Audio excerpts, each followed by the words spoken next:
This Brickyard 400 Betting Picks 2025 edition of the NASCAR Gambling Podcast here on the Sports Gambling Podcast Network is brought to you by Underdog. Get up to a $1,000 deposit match when you sign up at UnderdogFantasy.com. Promo code RACE-SGPN. Driver, start your engine!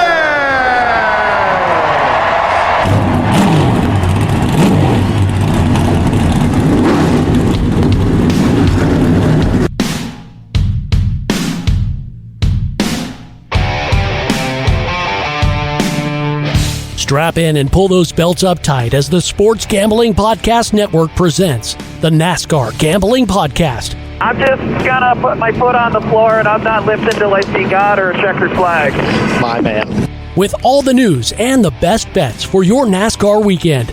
We want to thank you tonight for these mighty machines that you brought before us. Thank you for the Dodges and the Toyotas. Thank you for the Fords. Lord, I want to thank you for my smoking hot wife tonight, Lisa. In Jesus' name, boogity, boogity, boogity. Now, here are your hosts, Rod Villagomez and Cody Zeeb. Welcome in to another episode of the NASCAR Gambling Podcast here on the Sports Gambling Podcast Network. He's Cody Zeeb. I'm Rod Villagomez. You've waited for it. It's here. Welcome to episode 650.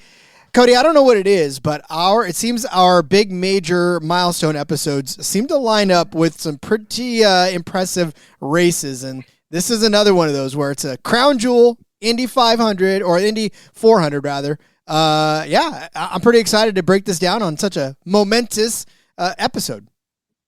Crown jewel race, crown jewel episode. First of all, Rod, I want to thank all the wonderful people over at Allo Fiber. Yesterday, my internet was not as fast as Xfinity internet.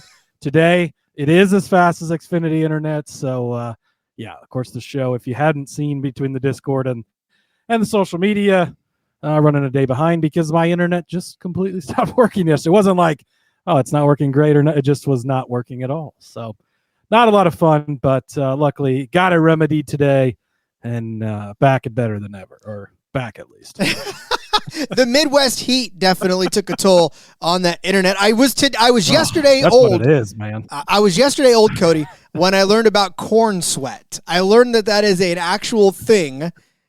Did you know about corn sweat? We call that Tuesday in Nebraska.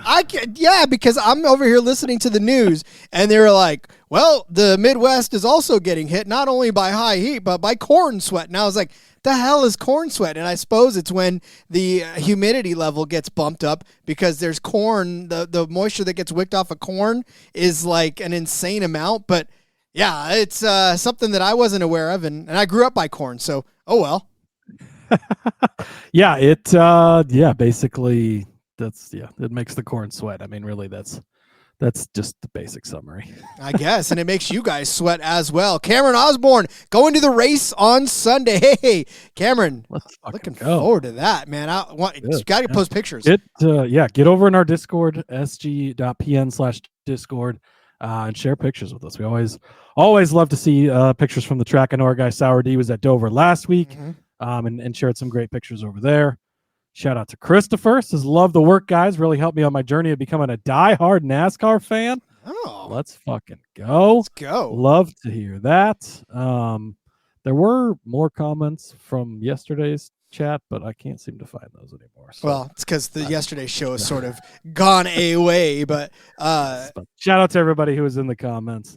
I believe Christopher had asked a couple of head-to-head questions, and I think we're going to talk about those. So, okay, good. Excited. Yes, we are. We are excited because we are going to the Indianapolis Motor Speedway for what is a 2.5-mile track that is unlike any other out there. And again, IndyCars race this. Everybody races this. Somebody at the end of this is going to be kissing the bricks. And it's definitely going to be a good time.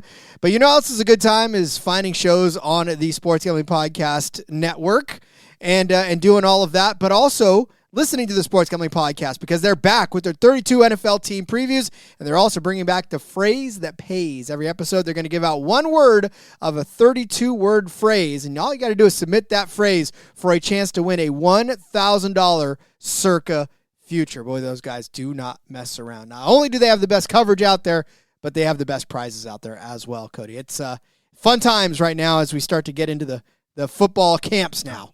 Yes. Football season, the Sports Gambling Podcast, the main show, they've begun their 32-team NFL previews. I was talking to Kramer last week. I helped him with some data stuff behind the scenes, but it's one of my favorite parts of the year is when they start breaking down, because that means we're getting close. Some days you get 2 episodes a day. They go through each individual team, talk through the schedule, talk through best bets, talk through all of it. It's great. Absolutely love this time of year with that.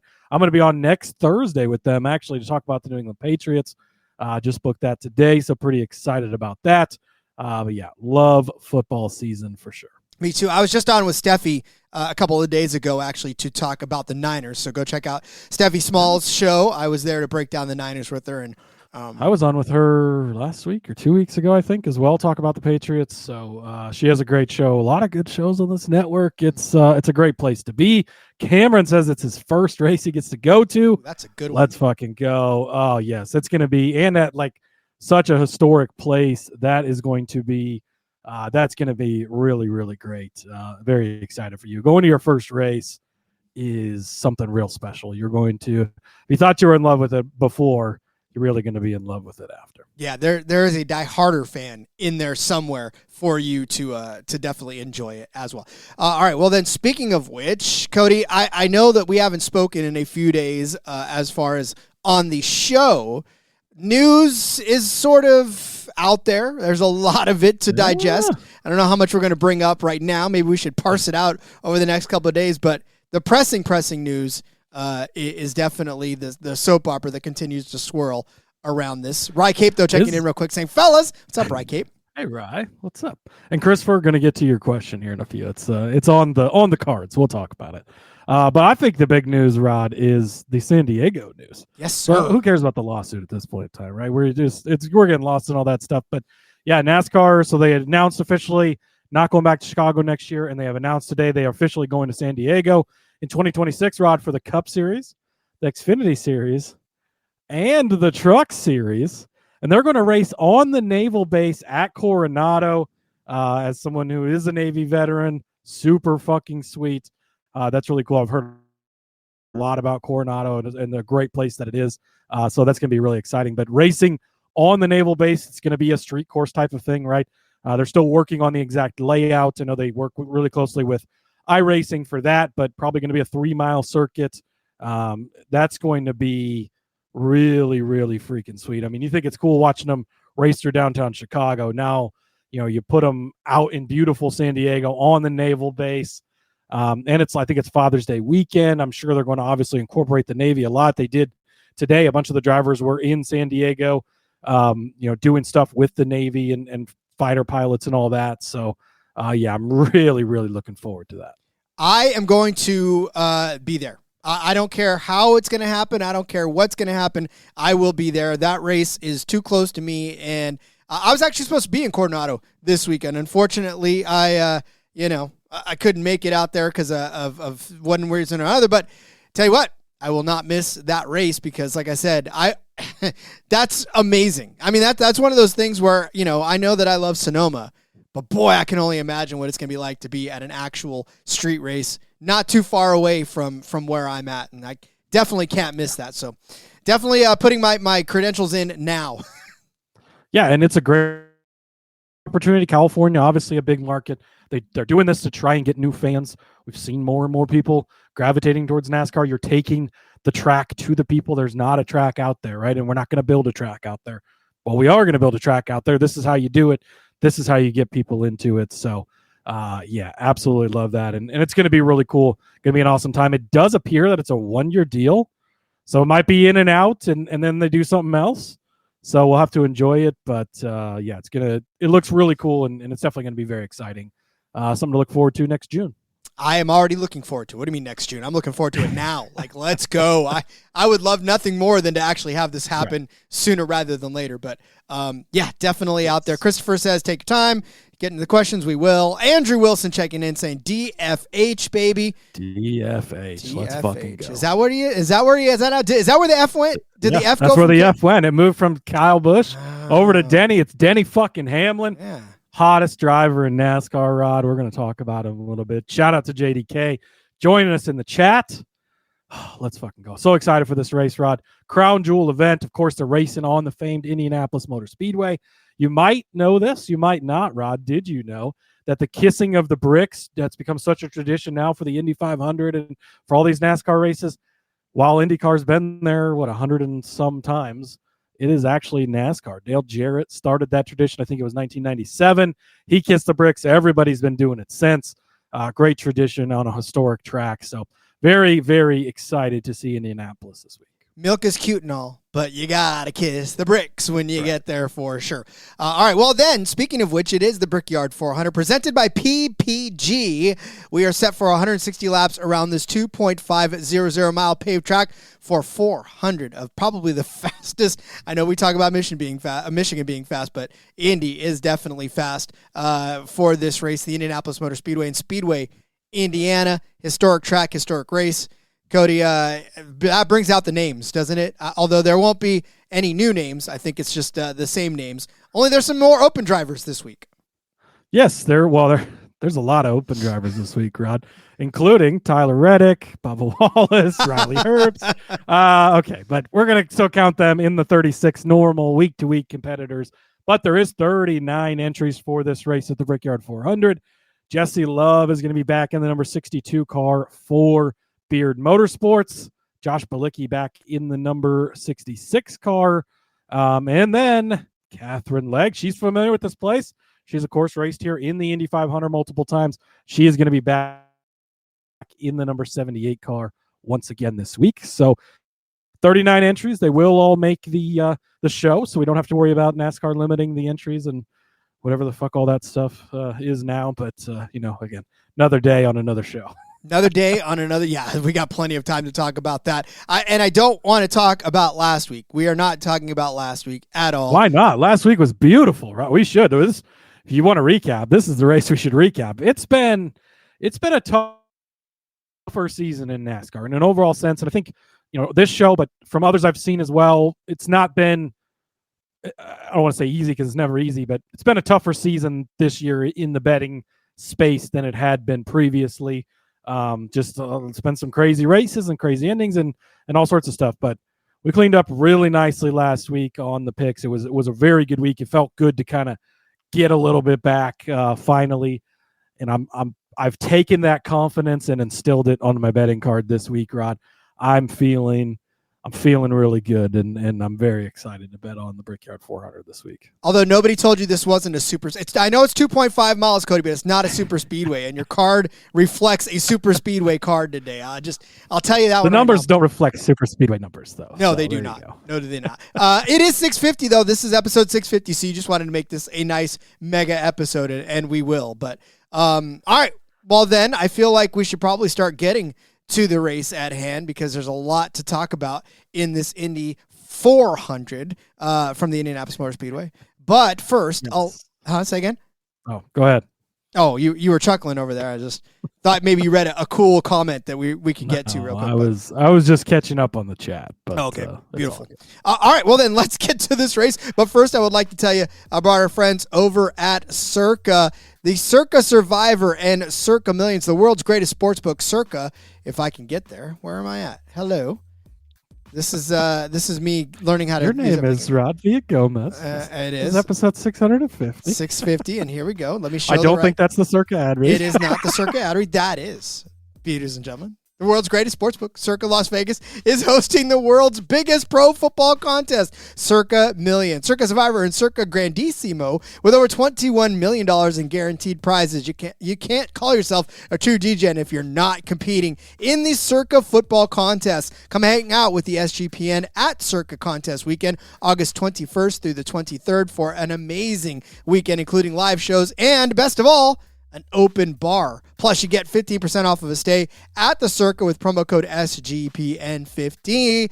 The contest is open to everybody. Sign up in Nevada and play from anywhere with the help of the SGPN's official proxy. Go to footballcontest.com and use promo code SGP to get $50 off of your proxy fees. Now it's time to tell you about our friends over at Underdog. Underdog Best Ball Mania is happening all summer long. They're giving away $15 million in prizes, including $2 million to first place. No waiver wire, no arguments about trades. Best Ball is literally the best place to play fantasy football. Underdog is also a great place to play Pick'em, where you can win up to 500 times your entry. Looking at the CFL, tomorrow night, it is going to be the Montreal Alouettes taking on the Calgary Stampeders.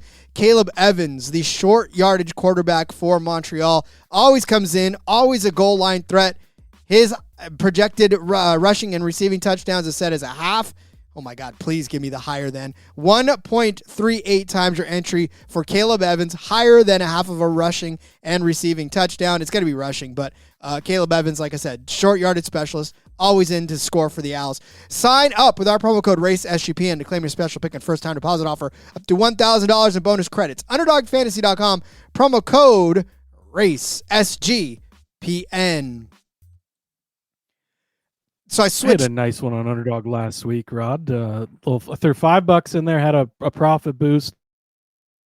4 drivers and turned $5 into 186. So pretty nice day on Sunday. That's a beautiful day. I absolutely love that. Yeah, I didn't fare so well, unfortunately. I had my free $10 play, and I just gave it right back to them. So that's where we're at on that one. Happens to the best of us, Rod. It really does. All right, we will not let that happen to us this week on our betting card and our Underdog picks. So, Cody, I think it's time to start loading up some of our plays from the Brickyard 400 out there in Indianapolis. Yeah.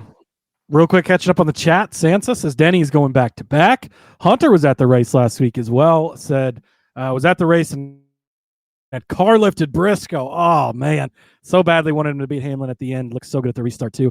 It was I didn't even realize it, but I gave out 4 outrights last week, Rod. They were all Joe Gibbs racing cars. I noticed on Sunday, I was looking through all my stuff. I'm like, I gave out all 4 Joe Gibbs cars, but hey, Briscoe could have won, Bell could have won, Hamlin could have won. Like, I was sort of upset that Bell didn't. He was obviously a much bigger number. I was kind of hoping he got it done. But Daniel says his gut says Blanky and Larson this week.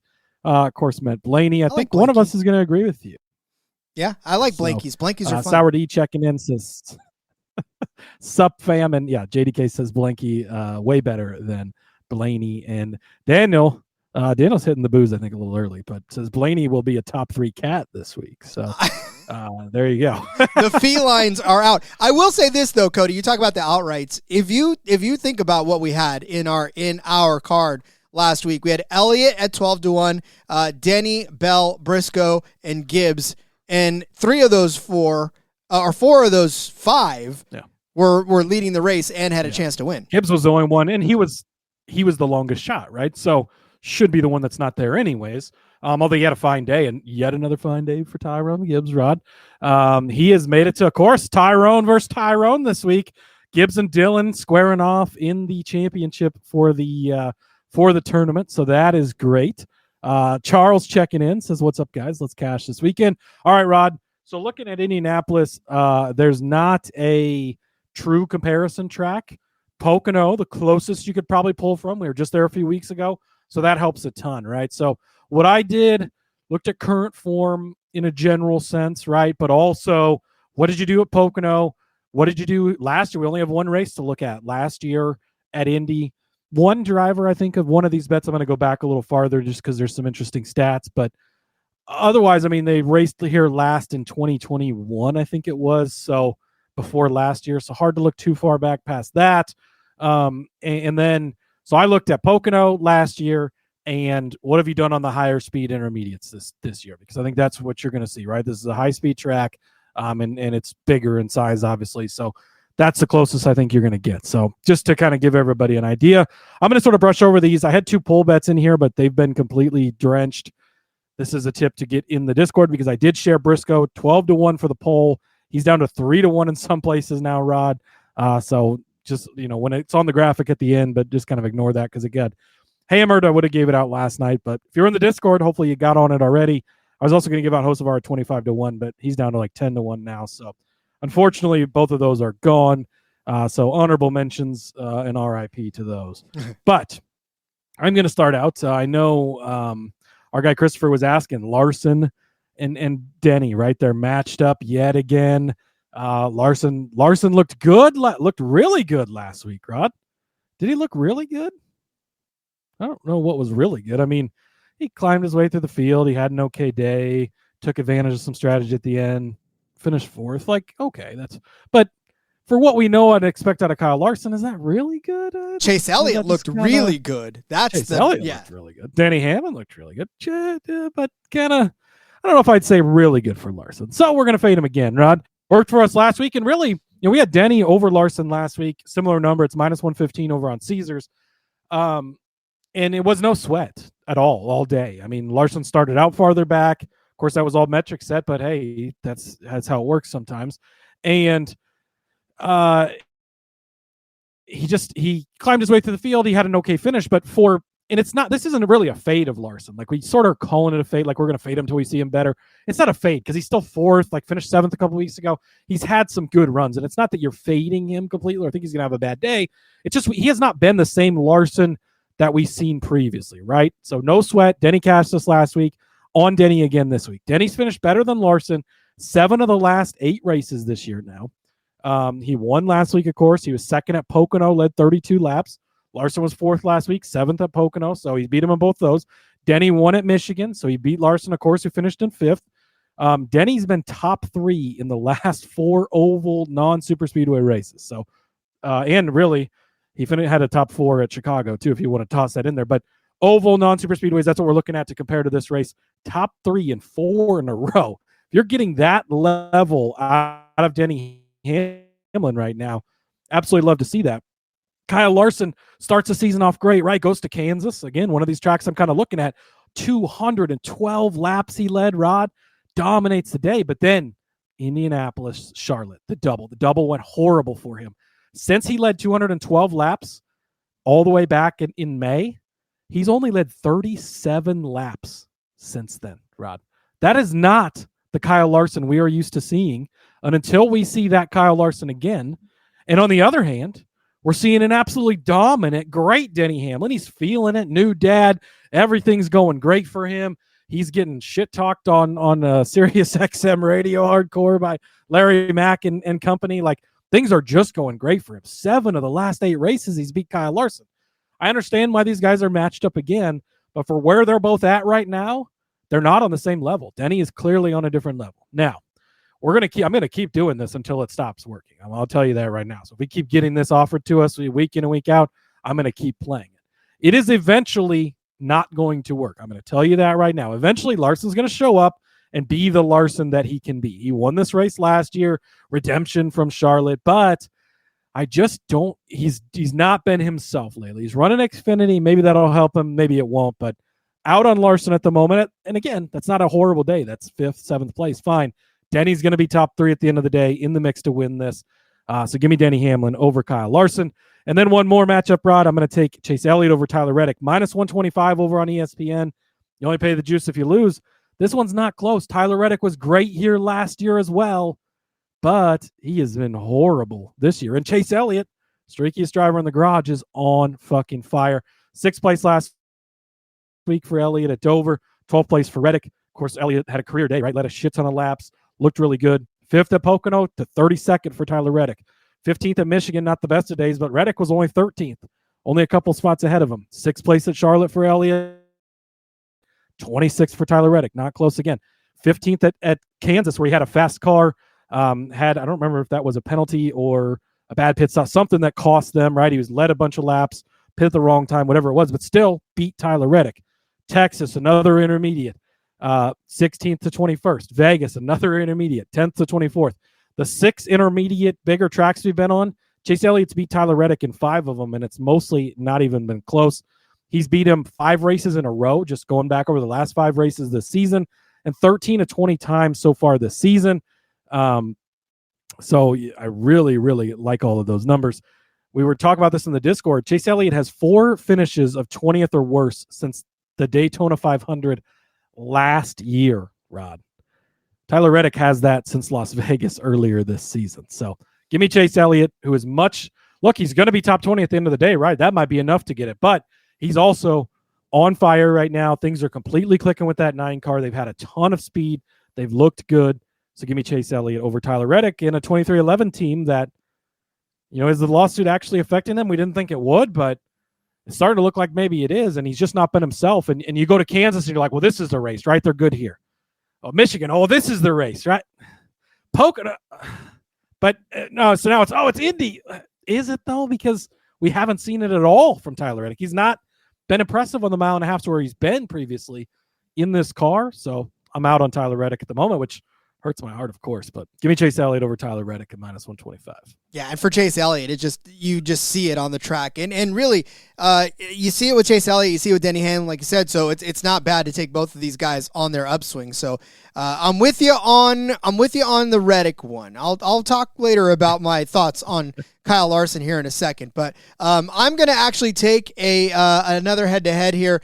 I'm going to. I know we took the F out of Kyle Busch and threw it into Denny Hamlin, but tell you what, man, Kyle Busch looking a little racy as of late, right? And I say racy, but it's all subjective because Kyle Busch being racy nowadays is an 11th place at Dover, is a 10th place at Sonoma, is a 5th place at Chicago. 3 races in which he's actually done very well for himself. And Kyle Busch needs a little shot in the arm after what's been a 17th place average finish season. So he's in a matchup right now against Ross Chastain, -120 for the Kyle Busch part of this one. And honestly, it's because of this, right? Ross Chastain, yes, has a better average finish this year, 15.6. Ross Chastain has done better on some of these mile and a halves, right? Thanks to our buddies over at iFantasy Race and Ryan. We know that at the conventional track total speed rankings heading to Indianapolis, if you scroll down a little bit, you will finally get to Ross Chastain at 16, but Kyle Busch not far behind at 18. So speed ranking wise, they're not too far apart, but you want to talk about what have you done for me lately, Cody? That's kind of what we're basing some of this off of. Allow me to tell you what Ross Chastain has done for you lately. 33rd last week at Dover after a crash. 24th at Sonoma after starting 4th. 10th at Chicago. Not bad, right? But still, it's a Chicago street race. 33rd in Atlanta. 26th at Pocono. 16th at Mexico City. So just a pretty bad stretch here for Ross Chastain. And I think, for him, he's a streaky driver. Right. And I don't know that this is a track that is going to get him back out of this streak, because if you look at his average finish here is 20th on this track, 26th in 2018, 22 in 2019. Of course, this is in the 15 and the 77, 17th there, but 15th in the 1 car last year in 2024.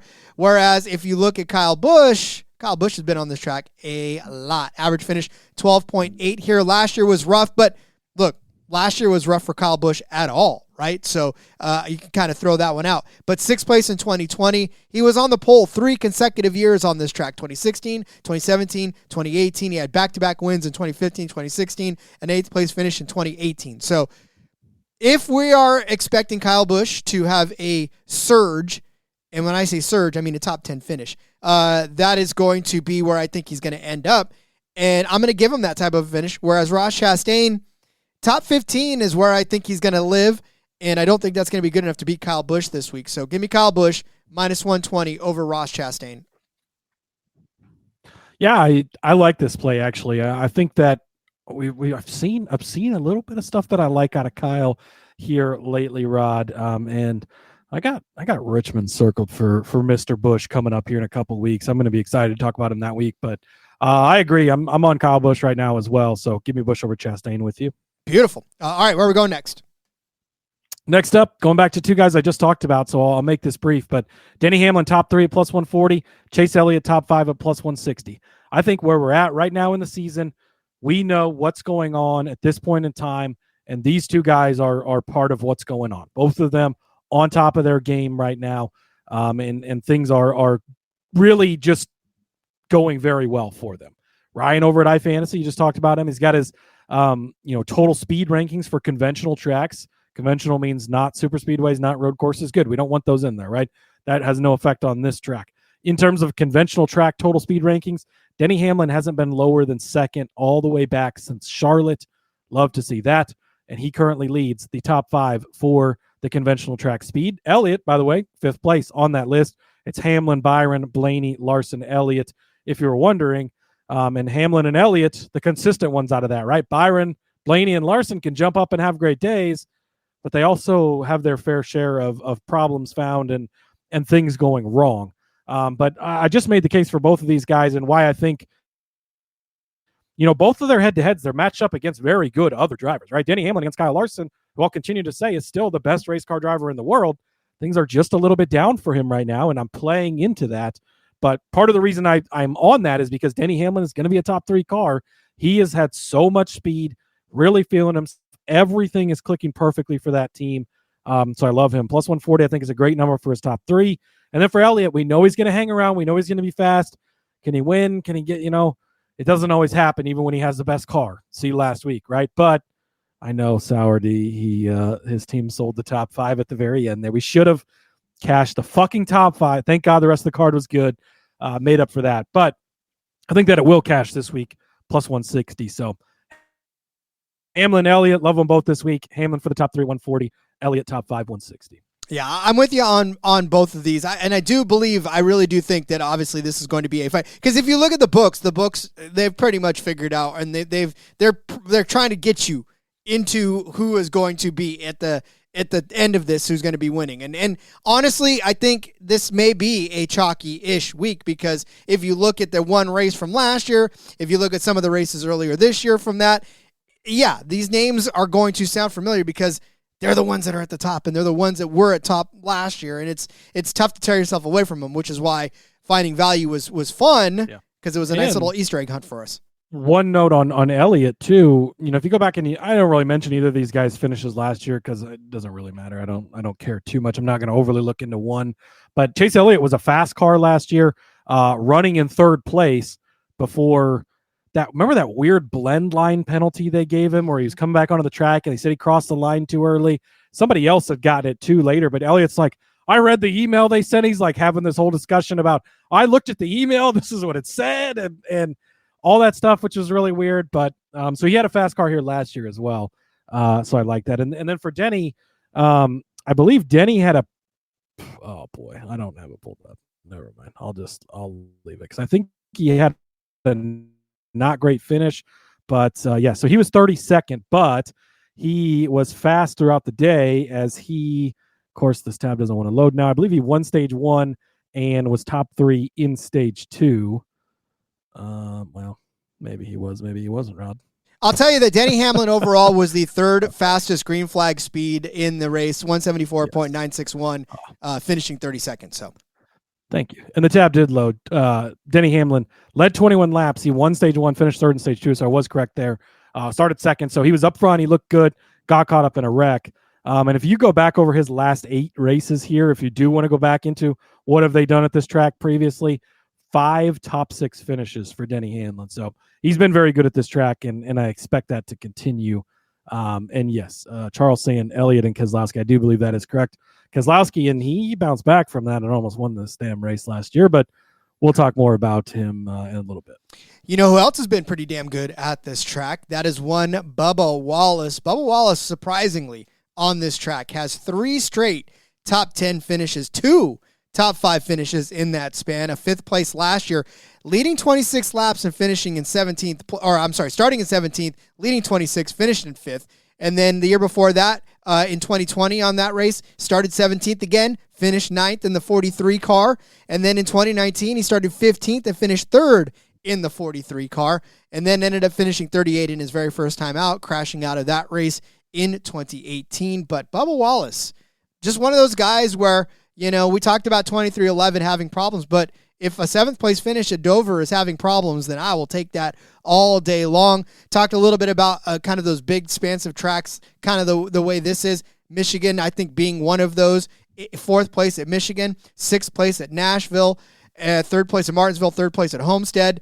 I mean, there's been some pretty good runs for Bubba Wallace when he's needed him. And, right now he's in a fight for the playoffs, and he's making himself very, very nice headway into that playoff race. And, with all things being considered and how badly this season has gone for both of these guys, for Reddick and for Bubba Wallace, for him to still be in the fight and to be on a track like this, right, where he's been actually successful. He led laps last year on this track. So it's not as if he doesn't run well. And I highly think that another top 10 is in store for him. And in fact, you can get that at plus 140 over on ESPN Bet. So, again, it's the same price for Denny Hamlin's top 3, but I am way, way more bullish on a Bubba top 10 in this instance. And I know that there's a lot of folks out there that don't believe in him, but hell, man, he's done it 3 times in a row. He just did it last week at Dover, and one of the more tough races, I think, to do that at, right? Because he wasn't as if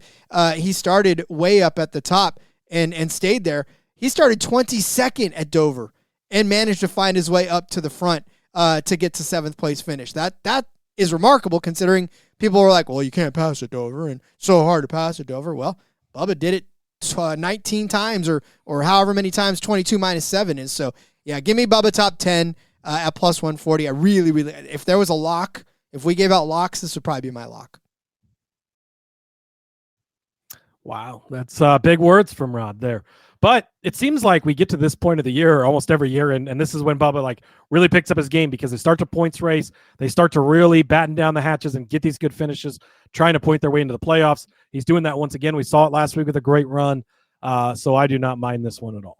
Beautiful stuff, yeah. Again, like I said, it's Bubba's kind of a wild card all the time, but I think this is going to be the one where you flip up the card and it's a nice cash for you. So, all right, we'll get back to more of our bets, but first let me tell you about our friends over at MyBookie. We are brought to you by MyBookie.ag. MyBookie is your place to bet on every single sport, including the MLB, WNBA, golf, and of course, football futures. MyBookie accepts customers from a ton of locations. Easy deposit and lightning fast payouts using cryptocurrency. National Rugby League tomorrow morning, actually very bright and early for you, 5:50 a.m. on the West Coast, so 2:50 for you on the East Coast. I'm going to take the Melbourne Storm. They're taking on the Sydney Roosters. Melbourne, they're giving you 4.5, so I'm going to take Melbourne minus 4.5, minus 120 for these guys. They've pretty much blown them out the last couple of times they've met in 2024 in July. Storm beat the Roosters 24-8, and then earlier in September of last year, 48-18 was the score. Storm over the Roosters. So that trend will continue. Give me the Melbourne Storm over the Sydney Roosters, minus 4.5, minus 120. Over on MyBookie.ag. You can head to MyBookie.ag. Promo code SGPN for a 100% deposit match up to $1,000. Terms and conditions apply. That's MyBookie.ag. Promo code SGPN. Allow me to tell you about my friends at Rhythm. You've heard us talk about Rhythm before, and they just dropped a game-changing feature called Power Trends. Essentially, it's the best of their house model and what it has to offer. These are AI-detected patterns where Rhythm's model has consistently won and has a high ROI. Think a strikeout prop that wins 59% of the time when the line and win probability hit a certain range. Power Trends are updated daily and exclusive to Rhythm. No touts, no noise, just clean, data-backed bets. MLB Power Trends are 254 and 147 with a win rate of 63% and an ROI of 4.5 in their past 400 bets. WNBA Power Trends, 35 and 20 since they launched, 63.64% win rate and a 20.7% ROI. Go download the Rhythm app, check out their Power Trends, and start betting smarter. You know that we are going to be as well. WNBA, Aces at Fever. How about Chelsea Gray? They're giving us a prop line of 14.5, but Rhythm is saying that it's predicting an 11.5 points and assist day out of Chelsea Gray. You know what that means? Slam the under. That's exactly where we're at on that one. So make sure you get in on that right now. Get your 7-day free trial today. sportsgamblingpodcast.com/rhythm. All right, Cody, as we continue down the Indianapolis Motor Speedway, what's next on the card? Next up for me, Rod, it's been working out for us week after week. We're going to keep playing it. Tyrone Gibbs, top 10 plus 100. Fifth place finish last week. You know, we mentioned all the outrights we had. Oh, he was the longest shot. He still finished fifth place. He was there at the end of the day. You like to see that. Another strong day for him. He's coming off runs of 7th at Sonoma, 2nd at Chicago. 14th at Pocono. You'd like to see that be a little bit better, right, in comparison to this track. But 11th at Mexico City, where he had the second best car, 3rd at Michigan. You like to see that stuff. You go back a little bit farther, things were pretty rough. There was quite the rough stretch in there for Ty Gibbs, but they figured some stuff out. The points race, everybody's counted them out, but they have closed the gap big time. He's still points racing. He thinks they can make it in on points. He's, of course, racing against Ty Dillon this week. We've seen what Ty Dillon's able to do to some of these guys. Going to have a good run. Going to need a top 10. We've talked already about his teammate Denny Hamlin, how good and strong they've been. Chase Briscoe, we're going to talk about in a little bit. They've been good and strong. Christopher Bell, we're going to talk about in a little bit. They've been good and strong. The Joe Gibbs Racing stable clicking on all cylinders right now. I think that clearly they're the best and strongest team in the garage at this point in time of the season. And that's why I'm betting on all 4 of their drivers once again this week in different ways. So yeah, give me Ty Gibbs top 10 plus 100. And then you said your lock was Bubba Wallace top 10. If I was giving out a lock, my best bet, the play I would make the most this week, Rod, it'd be Brad Keselowski top 10 at plus 130. I have absolutely fallen in love with Brad Keselowski this week. He's got the perfect mix of everything. Driver has been good here in the past, ran well here lately. Can you still hear me, Rob? Yes, I can. Oh, boy. My internet picked a great time to mess up again. Okay, there we go. It was saying it was reconnecting. All right, let's get back into this. Brad Keselowski, as I was saying, perfect mix. Driver has been good here in the past. Ran well here last season. Looked good lately. He's got all of it. I love him this week. As it was mentioned earlier by Charles, Keselowski had that penalty last year, recovered from it, leading this race late, led 35 laps, leading at the end of regulation, had to pit for fuel in overtime, unfortunately, so didn't get the result that he warranted, but he was really good here last season. He's also been really good at this track in the past. 3 of his last 4 starts here, he's finished inside of the top 4. Again, that's, take that somewhat loosely because that's going back to the old car. That's going back to him being in the 2 car. That's going back to a bunch of other stuff. But still, he's been really good here. And Ryan and I Fantasy Race breaks it down good. The 21st last year, but led the 35 laps, until he ducked down for fuel. 4th here in 2020. Wrecked in 2019, but was 8th 3 laps prior to his wreck. 1 here in 2018. 2nd place here in 2017. So he's been really good at this track. Again, I'm not leading too heavily into that, but I do like it. But also, what have you done for me lately? 10th place last week at Dover, yet another top lately. 11th place finish at Sonoma. He's got 4 top 10 finishes in the last 5 races.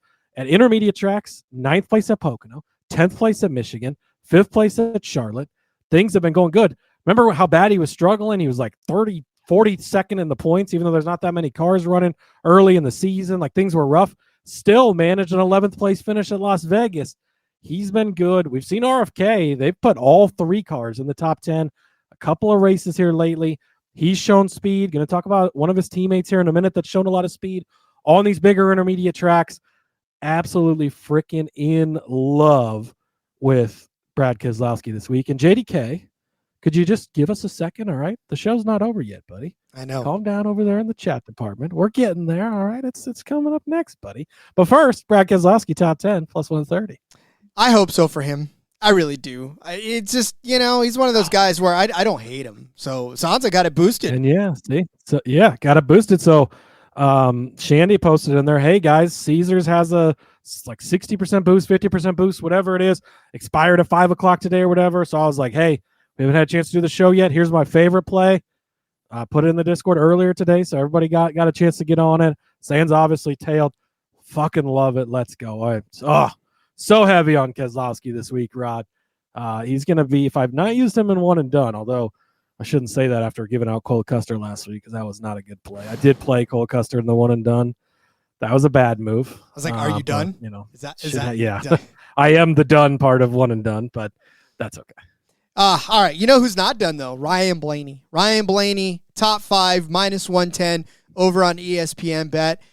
The thing about Ryan Blaney, we joked about the fact that he's the new piano man, and it kind of was the piano. He's average finish of 18 this year, and we know that he finished 40th at Atlanta, 12th in Chicago, 36th at Sonoma, but he bounced back finally had a day that was worth having. He started 31st in that race too. Had problems early. He thought, oh man, the metric having to start him back in 31st. You're like, oh my goodness, this is not going to bode well for him. But he powered his way to an 8th place finish. I would have loved to have seen Ryan Blaney be able to qualify and where he would have actually been able to run had he not done that. 3rd at Pocono, Cody was using that as sort of a benchmark for a, I guess, comp track if ever there was one. 1 at Nashville, 3rd at Kansas, 3rd at Texas, 5th at Darlington. I know that has nothing to do with it. So some good intermediate tracks, some good tracks that are that he was fast at. But overall, Ryan Blaney on the conventional track total speed rankings heading to Indianapolis over at iFantasy Race for other guys, he ranks 3rd overall with an 8.14 speed ranking overall. So 3rd fastest at these conventional tracks. And then the season-to-date total speed rankings, Ryan Blaney sitting right at 6th place, so just outside of the top 5 behind Bell, Elliott, Reddick, and Larson and Byron. And if we're kicking Reddick out of the mix because of how he's been lately, then that puts him up into 5th. Indianapolis Motor Speedway, he finished 3rd here last year, right? That was a fantastic finish for him. Started 7th, finished 3rd, so that is a top 5. I'm not asking for a top 3 out of him. I'd love a top 3, but his top 5 number is good enough for me. And then in 2019, he actually finished 7th here as well. So, like I said, Ryan Blaney, I get it. I understand that when you see Ryan Blaney, you expect him to be winning every single time he steps in that car. And when you see him finish 40th, when you see him finish 30th, it leaves a bad taste in your mouth. But let's not forget that he's a damn good driver still. Like Ryan Blaney, former champ, is going to be a contender each and every time he steps foot in that car. Now, of course, act of God takes him out of it a lot of times, but I think he might be turning the corner. I think Ryan Blaney, that performance last week is very indicative of how he should be running week after week. So I like his top 5 here, and I like it at -110. Yeah, he's been so fast this season, just so inconsistent.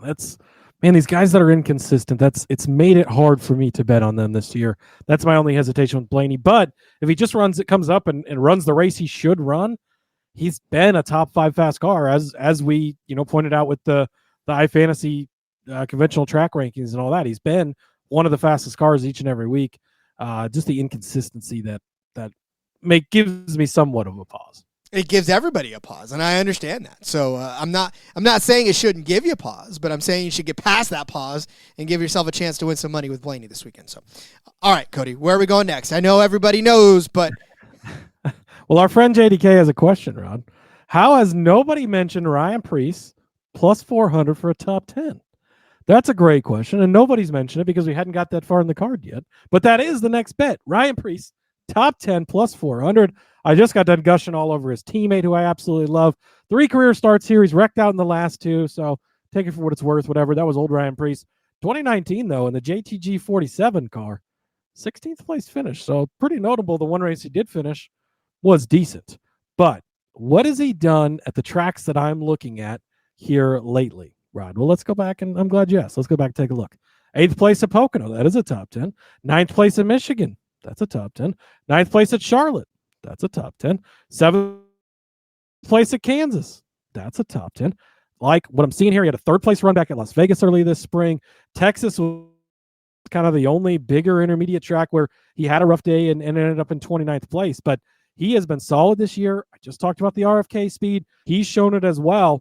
And top 10 on all these bigger, faster tracks. 19th last week at Dover, fine. 12th at Sonoma, to 7th at Chicago, which is a decent run. 15th at Atlanta. But some of those tracks are hard to compare to. There's some things you can certainly take from Dover. I would have liked to see more speed. Not going to overthink it, though. He's been strong on these bigger, faster tracks. I completely agree with you, JDK. I love Ryan Preece for a top 10 at 4-1. Then I was looking for a long shot guy. Who do I like? I think I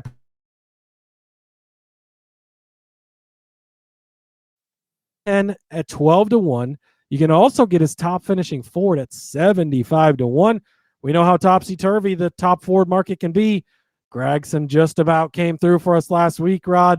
Looking good at the rain break. not looking good at the end of the race, but that's how it goes sometimes. But with it being topsy-turvy at the top, sometimes these long shots can definitely play in. One start here in the Brickyard 400 last year, 17th place run in the 71 car, struggling with that car last year. Obviously lost that ride. At this point into the season, he might have already lost it. I don't remember when they announced they were going to replace him, but it was fairly early in the season.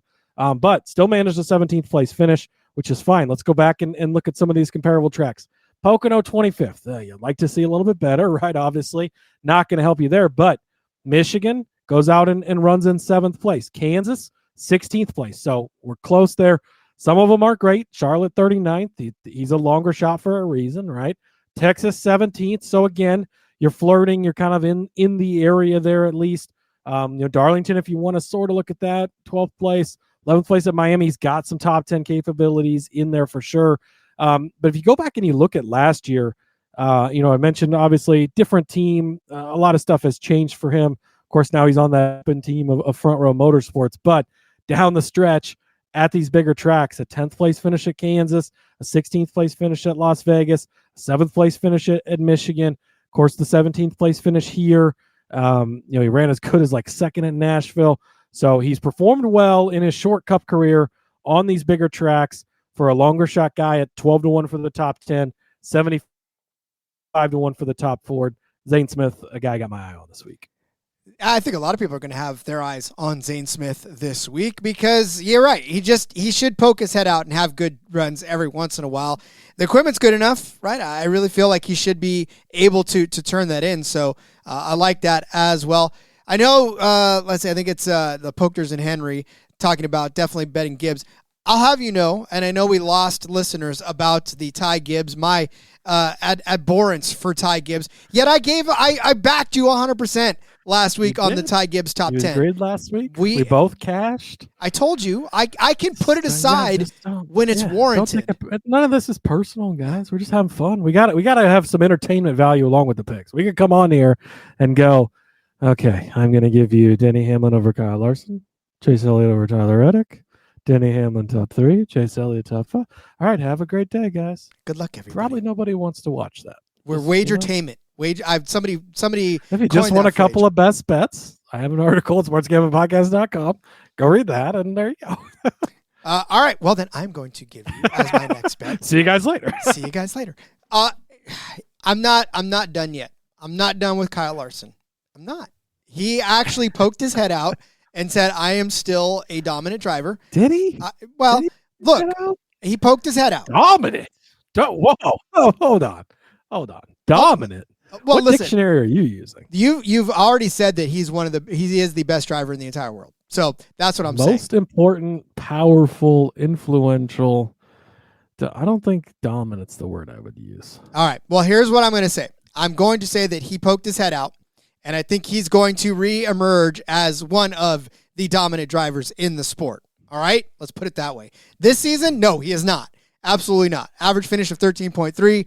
But it's not this season. I mean, the season's been fine in an overall sense. Well, that's what I'm saying. Like, he's got 10 top 5 finishes in 21 starts. That's not bad at all. Last week, he finished 4th at Dover, 7th at Pocono. Look, here's the thing. All I'm asking him to do at this point in this bet is get a top 3 at plus 160. Last week, he fell 1 position short of that in a 4th place finish, but he started 25th at Dover and had to work his way up to a 4th place finish. There's a lot of drivers out there that could not work their way up to a 4th place finish after starting 25th and having trouble with the metric. At Pocono, started 24th, ended up 7th, right? Michigan, when the one that I'm kind of weighing, started 5th and finished 5th. He won at Kansas, 4th at Fort Worth.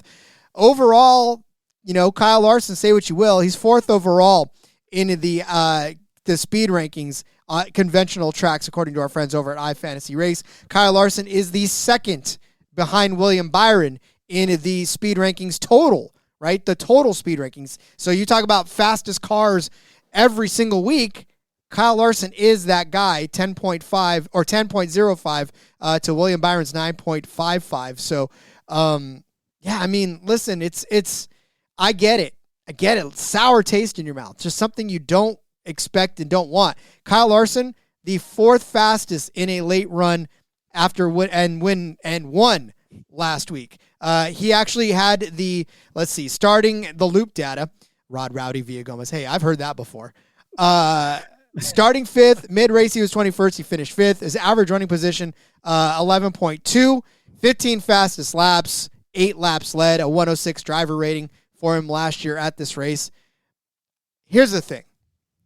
We started counting Kyle Larson out, and for good reason, right? But maybe it's time to stop counting him out. Maybe now is when he wakes up again and that 5 team realizes that they've got to turn it on if they want to carry momentum into the playoffs, which they're already in, but they need to do this now. Yeah, it's so tough because I don't want this to come off as I'm poo-pooing Larson or, putting an arrow in him and saying he's done. Like, he is going to pop up one of these weeks. He's going to lead 221 laps like he did at Kansas. He's going to dominate, and everybody's going to go, holy shit, there's the Kyle Larson we knew. The problem I have at minus 110 for a guy who has an 18.0 average finish position since he ran the Indy 500, things just aren't the same. Sure, he got a top 5 last week, okay, but barely, right? It wasn't that impressive. He worked his way up there. He figured it out at the end. He got it done. Okay, fine. But before that, at tracks he should be good at. 35th at Sonoma, 13th at Chicago, Atlanta, fine, whatever. 7th at Pocono. Like, he should be a top 3 car at Pocono, but just a 7th place. Like, in Michigan, he got the top 5 there, but Charlotte, he was bad.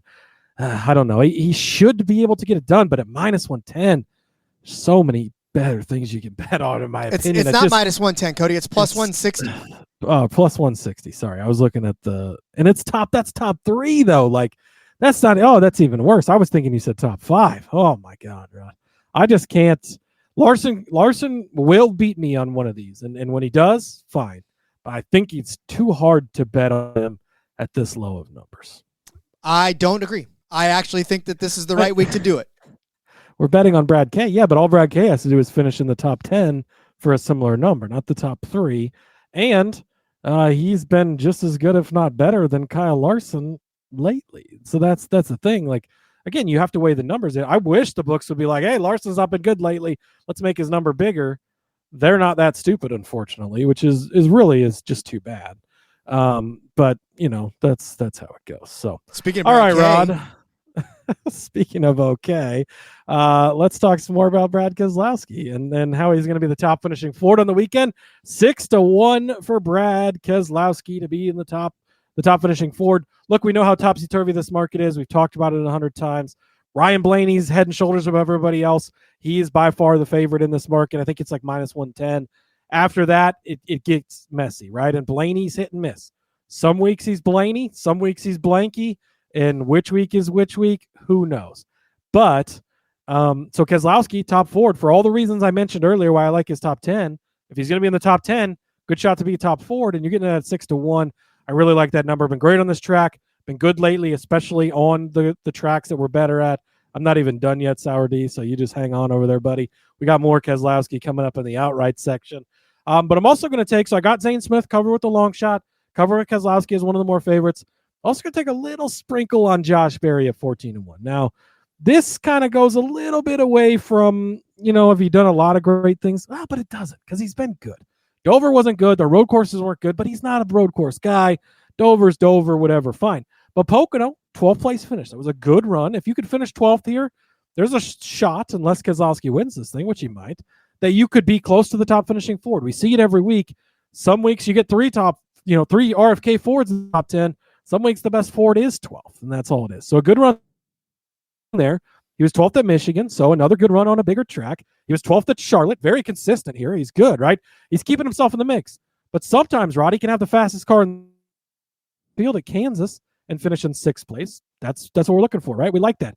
Texas leading when he wrecked, right? He spun out from the lead, led 41 laps that day, so was having a good day.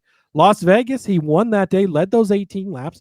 He's been good on the big fast tracks this year. Josh Berry has 14-1 for a guy that's been quiet lately. We haven't seen much. I talked Sour D into it, so that's great. He likes Berry. Good. Glad we're back over there. But I think that Josh Berry at 14-1 definitely worth a sprinkle as well. Kind of covering ourselves all across the board on the top finishing Ford here. Now, Rod, in this manufacturer market is usually when I go to top finishing Toyota, which you probably should bet, Denny. But I talked about it. All of the guys at Toyota, all the guys at Gibbs right now in particular, really good at splitting hairs with those guys. I'm going to go to Chevy because I think Chevy's actually weaker now than they have been in the past. And I'm going to take advantage of that. Give me Chase Elliott, 3-1, just nice and simple. One guy near the top of the board. Kyle Larson, look, he's probably going to in the mix, right? But how many times do you look back through Kyle Larson's results and 37th, 40th, 43rd? Like, he steps on it sometimes, right? It's a big thing on DBC. Sometimes it's so big that he steps on it and trips over it. 4th at Dover, sure, but 35th at Sonoma, 13th at Chicago, 17th in Atlanta, 7th at Pocono. None of those are top Chevy finishes. 36th at Mexico City.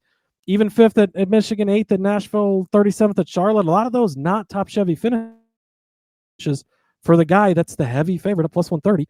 William Byron, he looked better last week than I thought he would, but still ends up wrecking, still ends up with a bad finish, right? Michael McDowell's next on the list. Like, we sort of checked out, right? You lose me at McDowell. It's 6-1 for top Chevy. He won at the Indy Road Course, not the Brickyard 400.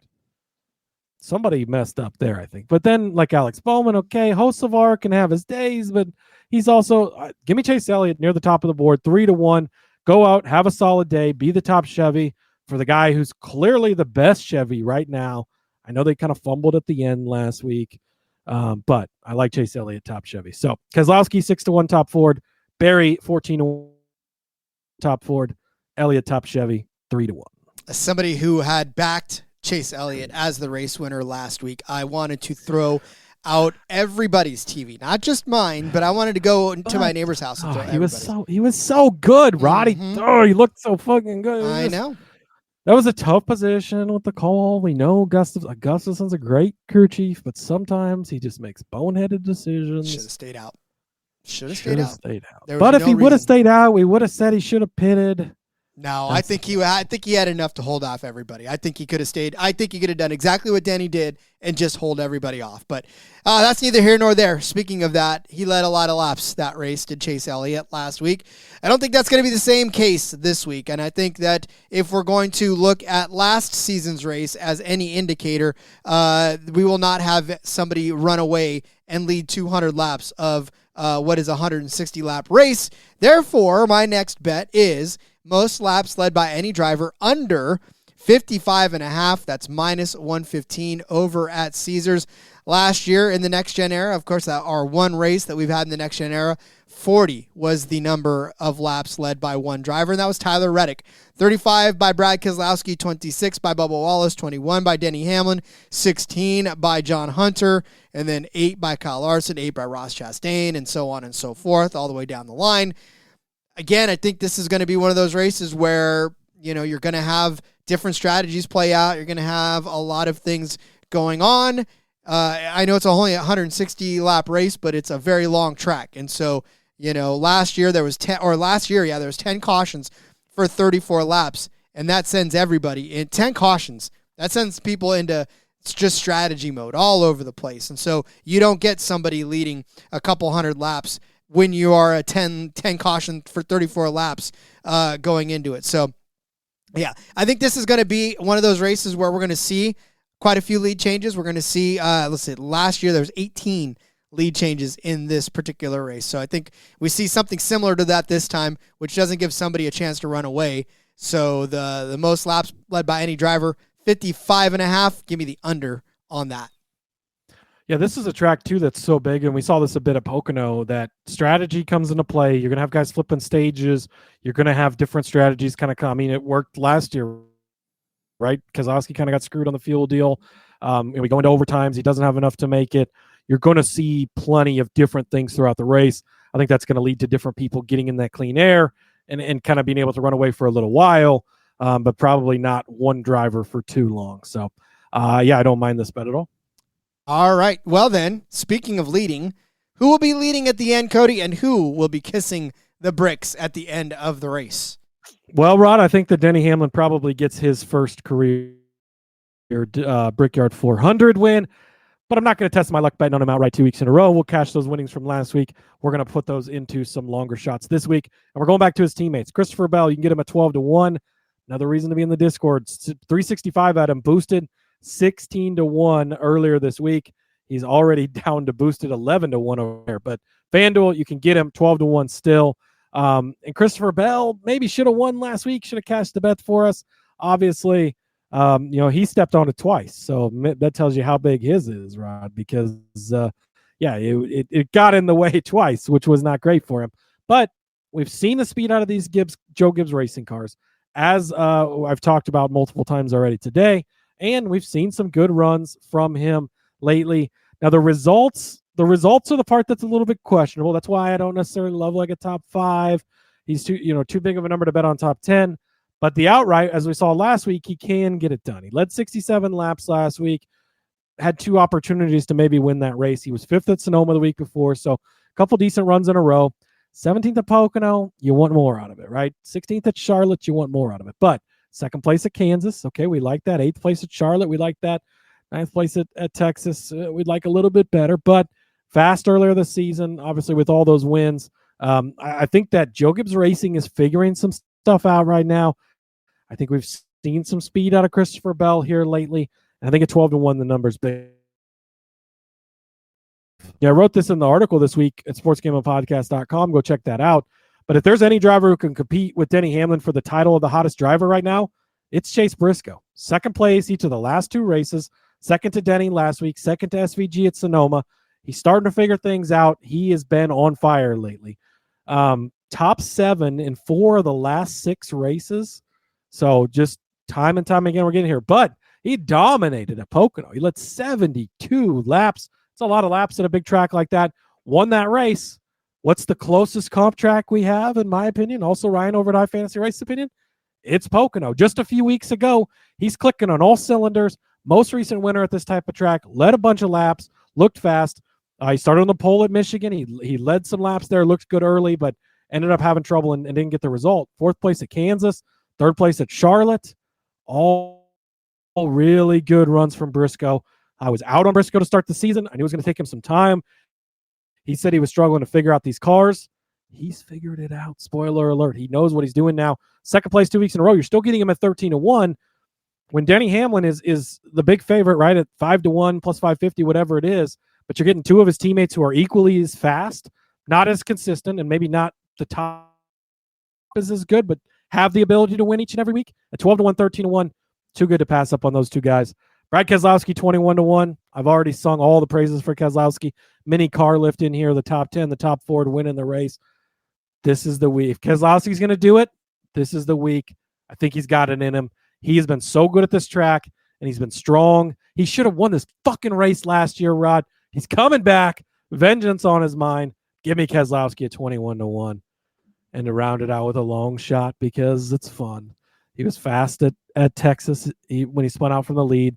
He won at Las Vegas, was fast there. He was I was there at Kansas in person. He was so fucking fast.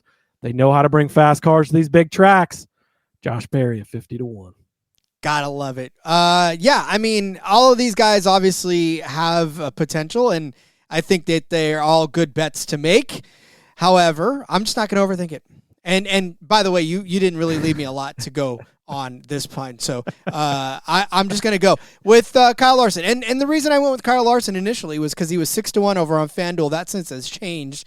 They've pretty much tightened it up with the rest of the world at plus 550. And you could say what you want, right? I mean, you guys know that I'm not one to overly emotionalize these guys. And again, if it's time to be off of them, I will be off of them. If it's time to be on them, I will be on them. A lot like what we did with Gibbs last week, right?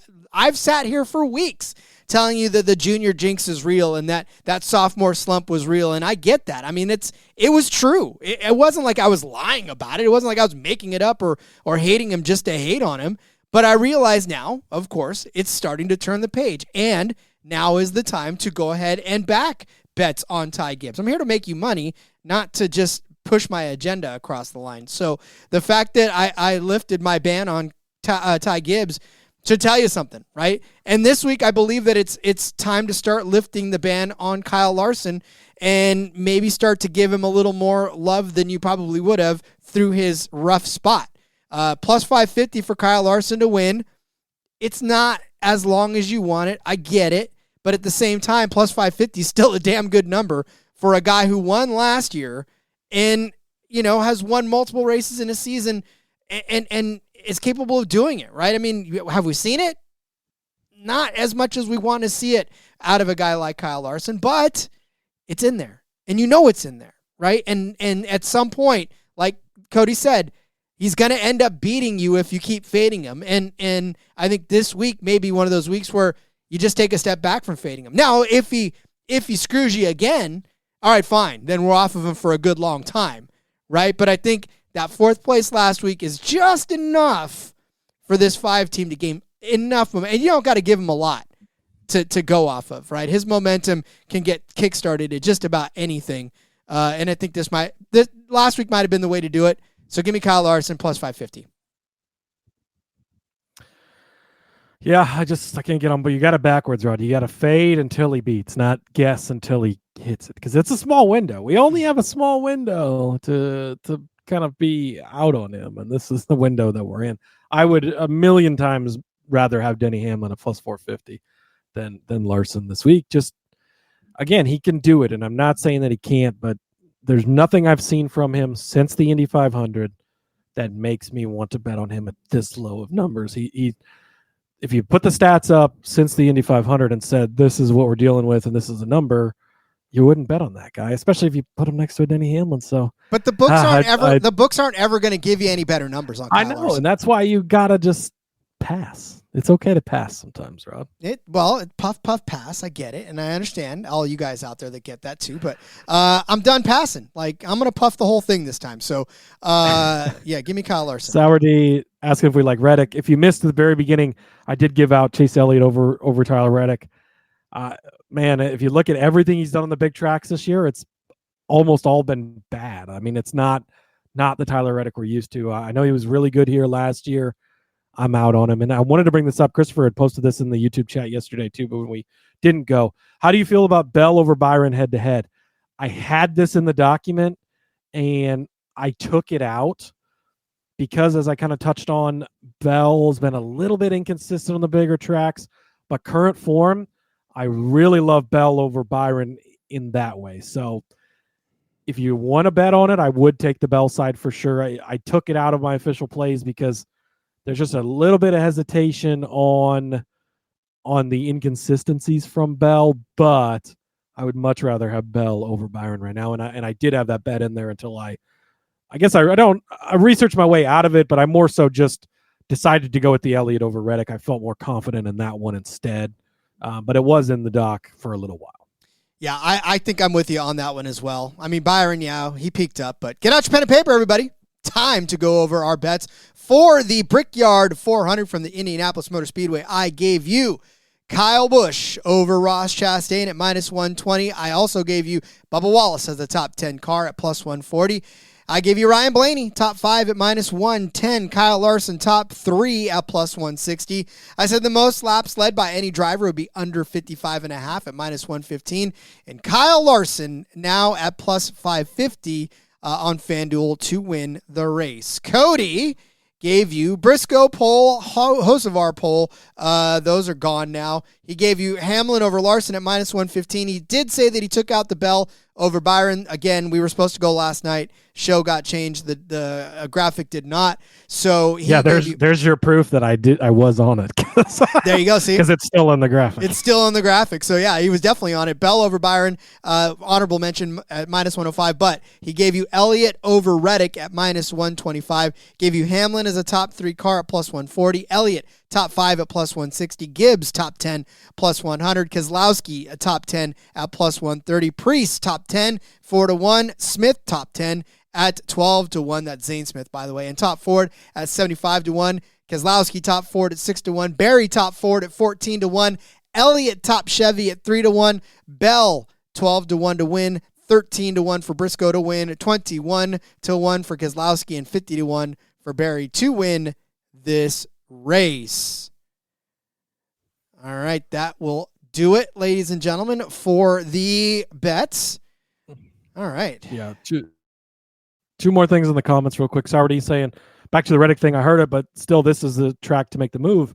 But like I said in my argument against him earlier, Michigan was that track, and Kansas was that track, and how many times are we going to have that this is the track? Again, until I see it from Reddick, I'm out again on him. And then says JGR winning team or Toyota winning manufacturer. Toyota or JGR at 2-1, I kind of really like. And that's the one.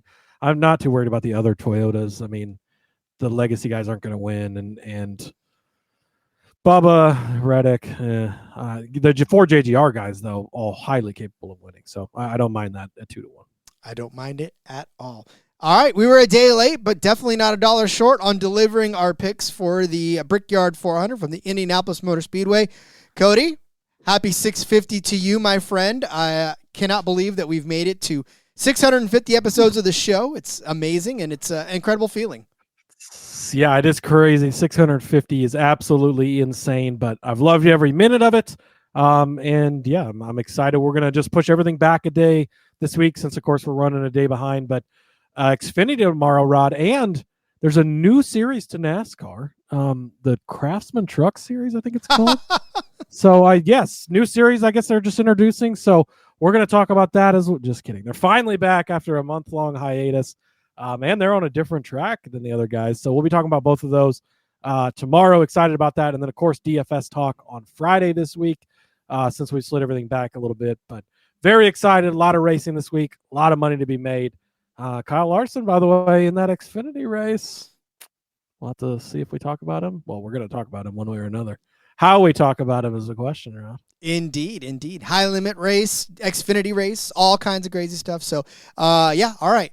Christopher, get into the Discord. We'll answer your question over there. He's wanting to know Briscoe over Busher, but yeah, I think it's Briscoe as well. I know it's too close to tell. I fucking love betting on Busher, but Briscoe's on fucking fire right now. Yep, definitely, though. All right. Well, then, as we start to get out of here, Cody, go ahead and let everybody know where they can find you out there in the real world.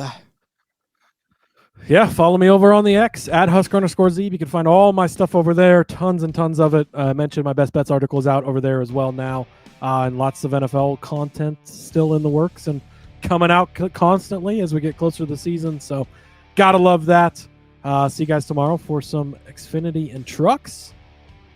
That's all I got. That's all you got. Yeah, JDK wants us. Happy Brad Keselowski week, Rod. Yes, JDK wants us to track those units. That's on a different site, JDK. You'll have to link in the bio to that site of where we track. Venmo me and I'll send you my units. Ooh.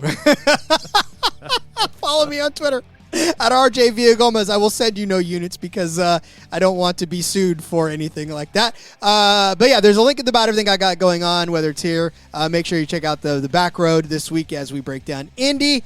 And then, yeah, man, I got some fun stuff. I've been doing CFL. I've been doing rugby. I've been doing all kinds of crazy. I had League of Legends up the other day. So, yeah, so much fun tracking that stuff. But anyways, follow us there. Follow me there.